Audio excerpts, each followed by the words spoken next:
Yo, what's up, guys? It's JG, and it is Sunday night once again, and I am this time officially back with Spotty Mug and an actual cup of tea. So I'm on it. I'm on it this weekend. I'm not on a bus with creepy neon lights like I was as you found me last Sunday. I hope you've had a good week. I hope you've had a nice weekend. I've certainly been grateful for the sunny weather, as much as it's felt pretty crisp and cold.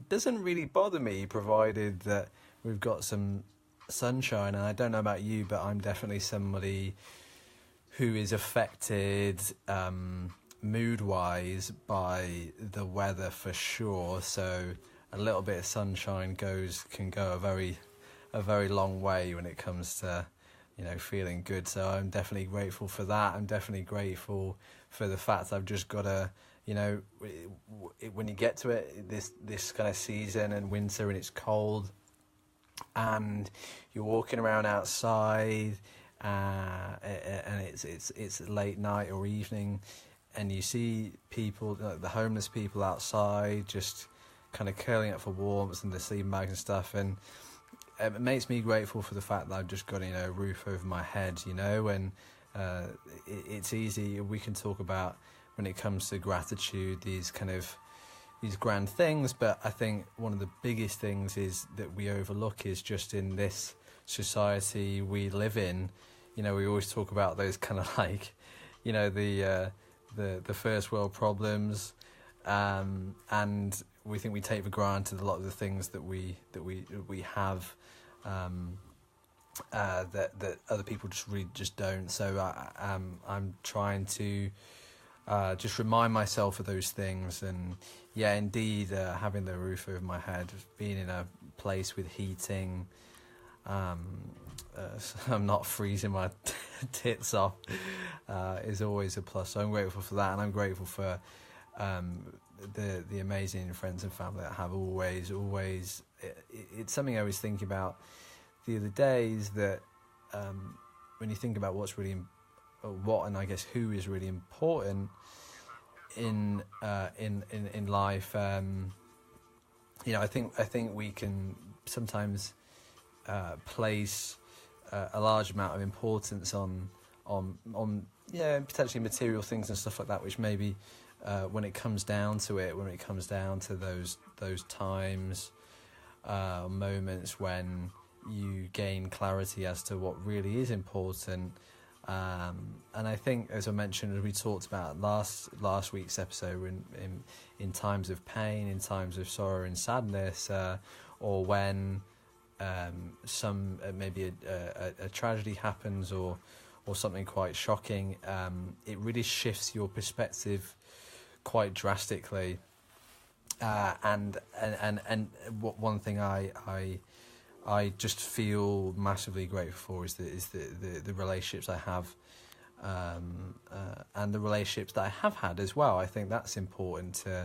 This isn't actually what I was going to talk about, but I just seemed to have come onto this subject.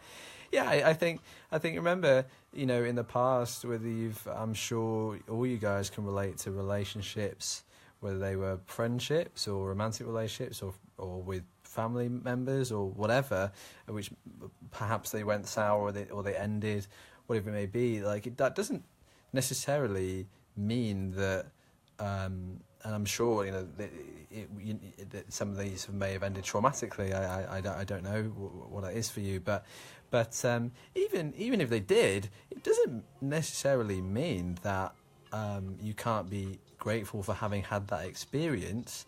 I mean, everything ends eventually anyway, so surely the measure of it being successful or happy isn't duration. Unless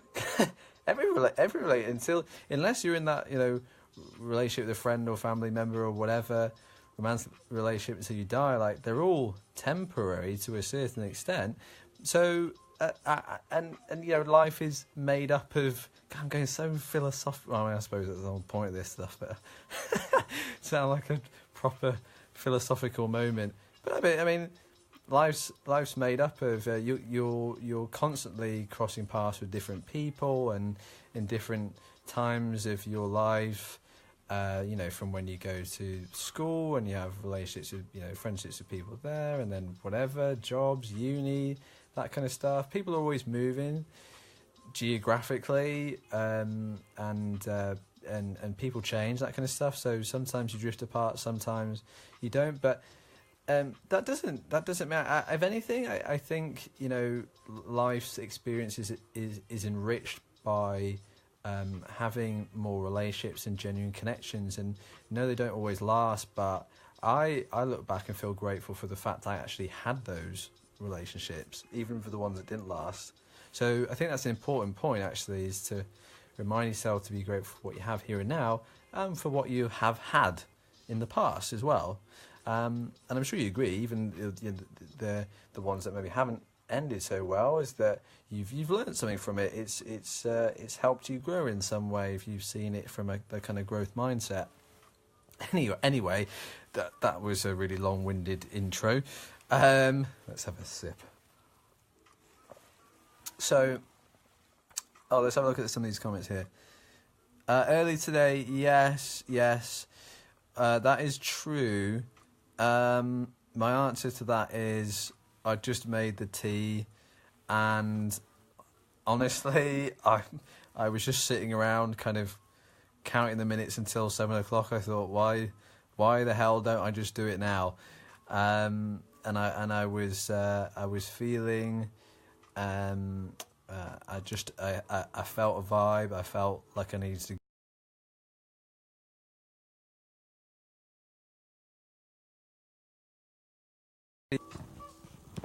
Okay, we're back. Sorry, literally a technical issue that just happened then. Apologies for that. What was I saying? I can't remember. Oh yeah, that was it. Yeah. So I came on because I just felt like it. That's pretty much it. So there you go. Johnny, nice to see you, bro. Yeah, love you too, man. So in fact, actually, Johnny, it's good you're here, because it was you that made me think of the title for this episode. So I was actually talking to Johnny the other weekend or whatever it was, and we were just talking about life and all that deep shit that we talk about. And he had mentioned something to me that I could totally relate to. And that was basically my title, like adulting. And we were talking about, when we were kids, and you didn't have to worry about anything. Well, not really. You just it's a simpler life. Saturday morning cartoons, and just we were just free running stuff. It's amazing. All that jazz, and then because we're a similar age, and we go into that kind of in this adult stage in our lives. I've got to tell you, I still don't really feel. maybe one day, I don't know, if you hit a certain age and then it's like yeah, now I'm an adult. I'm still waiting for that, and honestly, I can't see it coming anytime soon. So.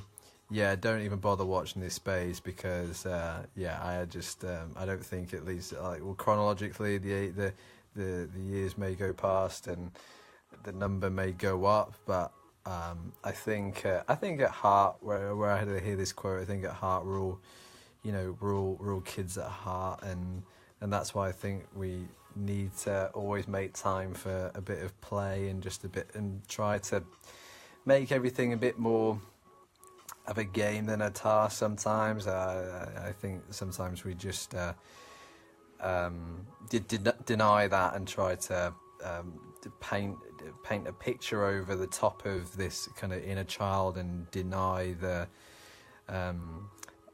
kind of giving it what it wants sometimes. And I don't know whether you relate to that or not, but yeah. But I still don't feel grown up. Yeah, I hear that a lot, and I've heard that from people up to. I mean, God, I've heard that with. I'm pretty sure my gran said something similar to me when I spoke to her on the phone.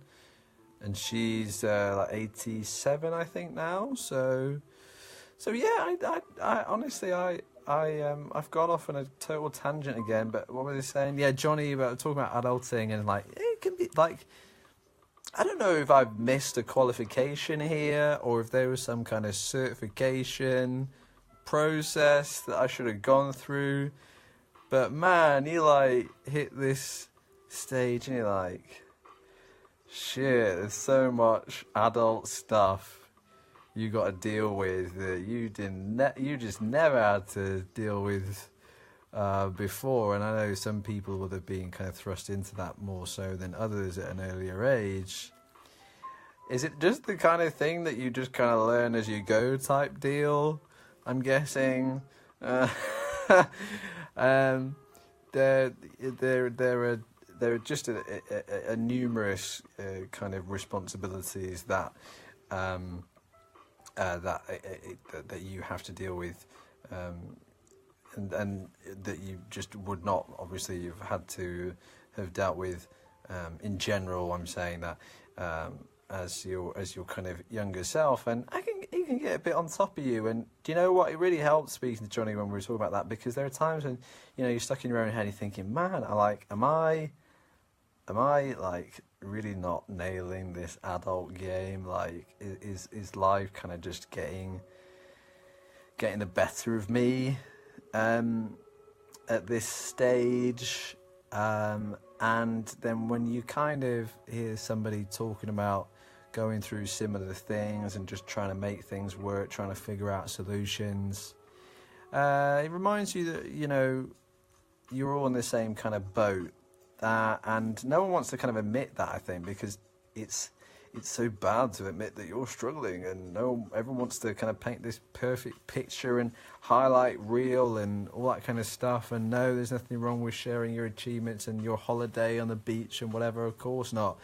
But I don't think anyone's posting Facebook pictures of when they're having breakdowns, right? But, you know, you find out that a lot of people are, and yet, like, the admittance of, you know, being vulnerable is actually something. Yes, it's very brave, and I think it's what frees us from this kind of a lot of this stress, a lot of this fear, because we're afraid to be seen as, you know, weak or unsuccessful. We worry that everyone else is killing it and we're not, and it's just us. Whereas in reality, that other person is feeling the exact same way, but worried about, you know, exposing or revealing that fact. Whereas we're a bit more honest and open with each other, we'd probably be taking a lot of that stress off, because it starts to reveal the truth, rather than us kind of imagining that we can mind read where other people are at and just basing where we're at in relation to others on their kind of highlight reels, and you forget about the behind the scenes, right? Behind the scenes, it's a massive thing. And I don't, you know, I'm saying this like, as if I'm like some kind of like, I'm certainly not a master of vulnerability. It's intimidating. It's scary to be totally open, and you protect yourself for a reason, right? And I'm sure your experiences play a big role in that, kind of self-preservation, defensive mentality. So all I'm saying is that I'm not saying you just go out on the street and start, you know, yelling to the world all your struggles and trials and stuff. But I think the more we share our stories, and the more conscious we are in how we approach our challenges, with a mind to inspiring others who may encounter the same thing, the same obstacles, we can really help each other out, and that's what Cuppa Tea with JG is all about. I couldn't take myself seriously there. So I don't know how long I've been talking, because I always talk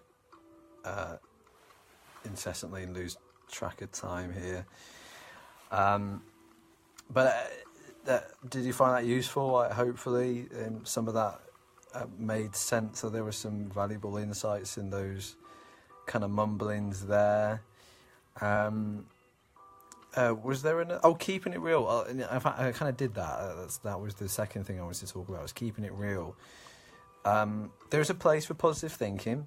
There absolutely. I think there's a. Here's the thing. The fake it till you make it is a popular concept. I don't know.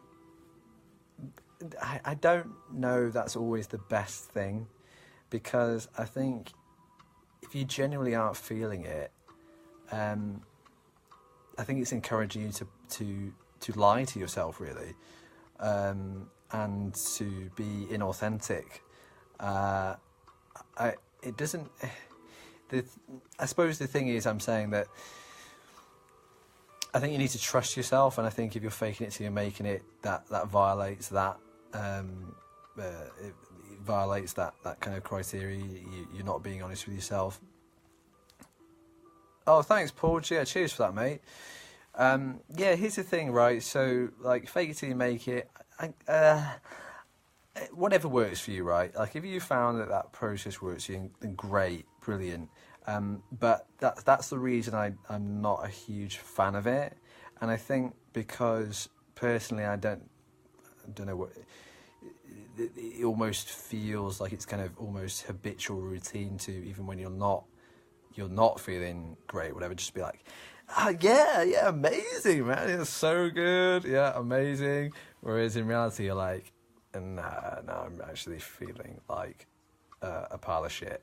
So the one thing I do like about fake till you make it is that sometimes if you can just end up wallowing and just kind of go, oh, everything's terrible, and even if you're feeling like that and you start kind of faking it, I think it can sometimes give you a bit of momentum into getting into a bit more of a positive state. So as long as it's kind of used as a tool like that, then maybe it help you out. But I'm a bit of a believer in keeping it real, and that kind of means that I think it's it's making the distinction between whining about something and acknowledging it. So I think it's good. I would encourage people to talk about stuff they're finding tough in their life, but you kind of want to talk about it in a way that's going to help generate a solution, or at least, if it's something that can't actually be changed, is going to lead towards a more empowering perspective on it. I think you can very easily succumb, and I know because I'm an expert in this, you can end up sort of talking about stuff, but it end up just being about you, how bad it is and how painful it is and stuff, and you can end up spiraling down. So being real, I think you've got to be specific about how you're being real, like the way you discuss that subject. I was in the hairdressers a few weeks ago, and we were actually, like, the whole place, we ended up having this kind of discussion when we were talking about the things we hated. And I was saying, people that just complain about stuff but never do anything about it. And the hairdresser next to me was like, yeah, well, it's better out than in, though, isn't it? And you don't want to bottle it up. And I was like, being open-minded, I was like, yeah, definitely. It's not. You want to. It's not that I'm saying that expressing yourself is bad whatsoever. Yeah, because I think there are a huge amount of issues if you just suppress these things and just withhold them and don't tell anybody. But equally, I think that purely just, I think there may be, there's definitely times just to try and just get it out of your system, for sure.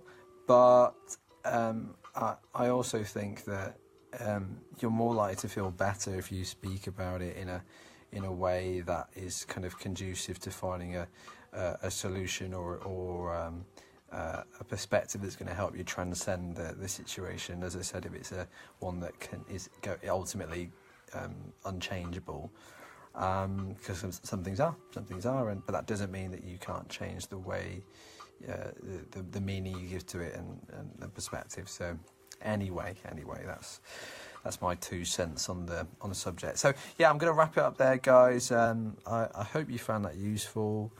I hope you took some things from that. Think about something you're looking forward to in the week.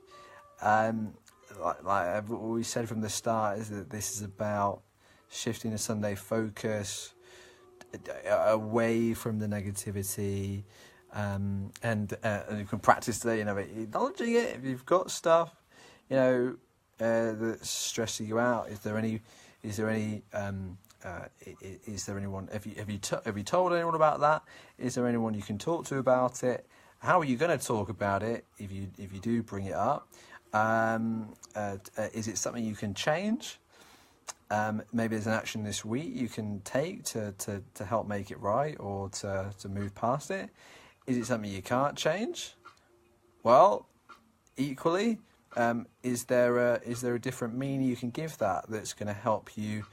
That's going to help empower you, that's going to make you, not necessarily, you might not necessarily feel better about it, but it might help you in some way. I promise you there's always, regardless of how dire a situation is, and if you don't, there's always an empowering meaning to take from it, and if you don't believe me, read Man's Search for Meaning, Viktor Frankl, and you'll know that's true. So I wish you the best. Have a great week. Again, I extend out that invitation that if you need or want to speak to anybody, if you're going through a tough time, whatever it may be, honestly, feel free to message me. I say this every week, and I mean it every week. I do. So I'm always here for you. Teamwork makes the dream work. Insert another cheesy slogan here, and fist bump. Peace.